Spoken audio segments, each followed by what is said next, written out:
नमस्कार। तो कैसे हैं आप सब। तो एक और कविता आज पेश करने वाला हूँ मैं आपके सामने। कविता का शीर्षक है कि बात इतनी सी है। तो शुरू करते हैं। कि बात इतनी सी है कि आप समझेंगे नहीं। ये जो दिल है बहुत कुछ कहता है, लेकिन बात इतनी सी है कि आप समझेंगे नहीं। ये जो धड़कनें धड़कती हैं धक धक धक धक, जिसके दिल में धड़कती हैं, वो कहता है कि किसी का नाम लेती हैं। पूछो किसका, तो कहता है कि आप समझेंगे नहीं। बड़ी कश्मकश सी है ना बातों में। मैंने कहा था ना कि आप समझेंगे नहीं।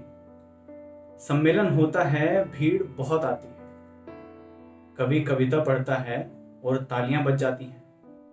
क्या सच में आपको कविता समझ आती है? अब आप ये मत कहना कि आप समझेंगे नहीं। किसी और के दिल से लिखे हुए अल्फाज कोई और सुनता है किसी और तरीके से। बड़ी उलझी सी हैं ये बातें। अब कहिए कि आप समझेंगे नहीं। मैंने पन्ने खोले और कलम उठाई, बैठा लिखने तो देखी स्याही। मैंने पन्ने खोले और कलम उठाई, बैठा लिखने तो देखी स्याही। वो छोड़ती आती है साथ कलम का और साथ निभाती है उस एक सफा का। पिरोए जाते हैं अल्फाज कलम से, दूर करके जज्बात कलम के। गौर से सुनिएगा, ये कलम के बारे में बात हो रही है कि दूर करके जज्बात कलम के। वो खाली सा फिर हो जाता है, कूड़े में फेंका जाता है। वादे करके अपनी जान से बहुत सी जिंदगी बनाता है। और पूछो सवाल उससे कि क्यों इतना सहता जाता है।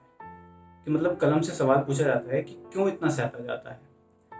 फिर एक ही बात बस बार बार दोहराता है कलम। कि कहा जाता है कि एक ही बात बार बार दोहराता है कि आप नहीं समझे। ये रिश्ता कलम का किताब और किताब का अल्फाजों से जो गहरा है बहुत।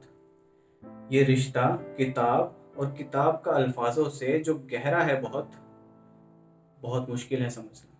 इसलिए कहा जाता है कि आप नहीं समझेंगे।